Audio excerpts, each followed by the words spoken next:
Hello everyone and welcome to my CS24 channel. I hope everyone is having a wonderful day. Before we begin, please hit the subscribe button and give this video a thumbs up. The Curse of Oak Island Season 12, Episode 21 Preview. The team teases a medieval treasure discovery.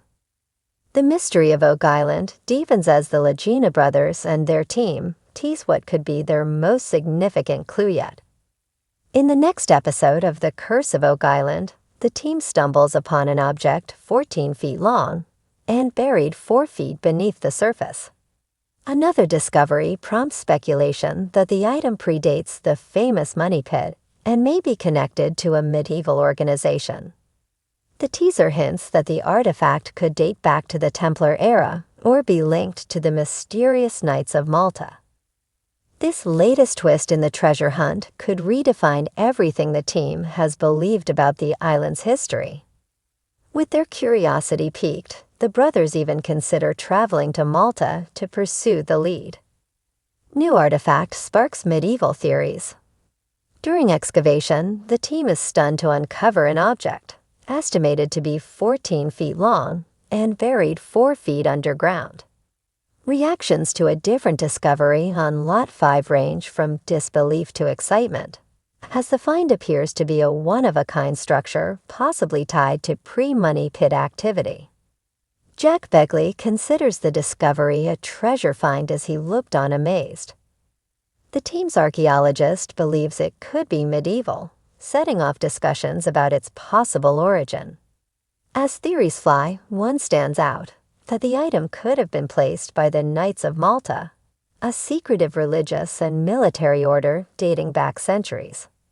The mention of the Knights of Malta is especially intriguing, as past theories have heavily focused on the Knights Templar. This could shift the historical focus and bring new geopolitical context to the island's legends.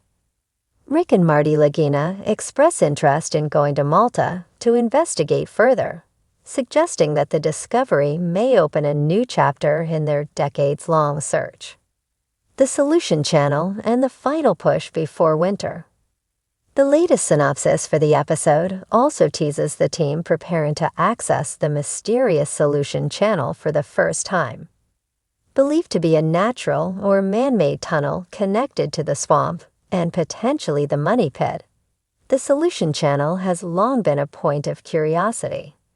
With new evidence from ground-penetrating radar, the team develops a strategy to explore the swamp before the season ends. As the harsh Nova Scotia winter approaches, the pressure mounts to uncover answers. The team must race against time to gather final evidence before the ground freezes. Whether this new lead will yield treasure or more questions remains to be seen, but anticipation is at an all-time high. A cool mist rolled over Oak Island as the sun peaked above the tree line, casting golden beams across the war-scarred landscape of dig sites, tarped-off shafts, and mystery-stained swamp water. The ever-watchful seagulls cried overhead, while Rick and Marty Lagina stood silently at the edge of the garden shaft, their eyes narrowed with that familiar blend of skepticism and hope. "It's different this time," murmured Rick, rubbing the back of his neck. Marty, arms crossed and eyes locked on the earth below, didn't argue. They'd said it before, many times. But the document Alex Lagina and Charles Barkhouse unearthed just days earlier, sealed inside a lead tube found wedged beneath the collapsed wood of Shaft 12, changed everything. It was written in Middle English. "We're not just chasing pirates anymore," said historian Doug Crowell as he carefully unscrolled the aged parchment beneath the artifact tent. This predates everything we've tied to the island so far. This could be medieval." And so the teaser for Season 12, Episode 21 of The Curse of Oak Island, promises something that could rock the entire foundation of the legend. A medieval treasure may be hidden beneath the very feet of the Fellowship of the Dig. Inside the war room, tension buzzed through the air like static. The camera pans slowly across the team. Rick and Marty, crate tester, Jack Begley, and newcomer Dr. Ilara Vaughan, a medieval symbologist flown in from Oxford at the last minute. Laid out on the screen was a digital translation of the text on the parchment. One phrase stood out, highlighted in red. "Beneath ye circle of pines, wherein ye cross lies hidden, ye shall find ye vault of St. Maurice's mercy." St. Maurice? Jack asked, squinting. Dr. Vaughan adjusted her glasses. St. Maurice was a Roman legion commander, canonized in the Middle Ages. His relics were passed through the hands of Templars. If this is real, it's a clue. A direct reference to a treasure of religious significance. The room went quiet. Marty broke it with a sigh. "We've had Templar theories thrown at us for years. Why should we believe this one?" Ilara smiled. Because the lead tube the parchment was stored in was alchemically sealed using techniques not seen outside 13th century Austria. And this ink, it contains ground lapis lazuli, which was more valuable than gold at the time. Alex leaned forward. "So you're saying this clue might be authentic, not a plant?" "I'm saying it's medieval, and it's real."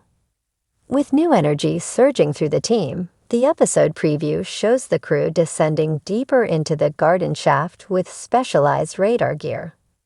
Billy Gerhardt's machinery groaned as massive timbers were hauled out, inching them closer to a chamber teased in last week's seismic scans. "You see that?" said Craig, pointing to a faint line on the monitor. "It's arched. Could be the top of a vault." But the real excitement came when Gary Drayton swept his metal detector just 30 yards north of the shaft, under what had once been a cluster of pine trees. The device shrieked with life. "Now that's what I'm talking about, mate," Gary hollered, digging feverishly. What he pulled out wasn't gold, but it was just as intriguing. An iron cross, heavily corroded but unmistakably shaped like a double-barred cross of Lorraine. Rick's voice cracked. "Templar iconography, again." The team laid the artifact side by side with the translated parchment. The cross matched a faint outline drawn in the margins. "Ye cross lies hidden, red dug aloud." It wasn't metaphorical. Later that evening, drone footage captured the team digging at the newly dubbed Lorraine Zone. Spirits were high, but as always on Oak Island, nature had its own agenda. A freak storm rolled in from the Atlantic, turning the terrain to soup and forcing them to halt excavation. Yet even the delay couldn't smother the fire lit in their hearts. Back at the war room, Dr. Vaughan unveiled another bombshell. The seal on the parchment's tube bore the same 3-star insignia found carved into stone in southern France, on property once owned by the Knights Templar. "We've been focused on pirates, masons, and Rosicrucians," said Rick, slowly nodding. "But what if it started long before them? What if the Templars weren't the end of the story, but the beginning?" The camera zooms in on a weather-beaten map pinned to the back wall of the war room, the word vault scrawled in red ink near the island's swamp. The teaser ends with a shot of Marty looking directly into the camera, his voice resolute but tinged with disbelief. If there's a medieval vault on this island, if that's real, it changes everything. The screen fades to black, and in bold letters. Next time on the QRC of Oak Island, the medieval mystery DEPNs. As the team digs further, theories swirl. Could the vault of St. Maurice's Mercy be a long-lost reliquary transported by fleeing Templars? Is it possible that Oak Island's infamous money pit is merely a diversion, and the real treasure lies quietly beneath the soil of the Lorraine Zone? For viewers who have followed the Legina brothers on this decade-spanning journey, the tease of a medieval connection is nothing short of thrilling. The mystery deepens, the evidence sharpens, and for once, it feels like the island is finally whispering the truth. One thing's for sure, the Fellowship isn't just chasing legends anymore.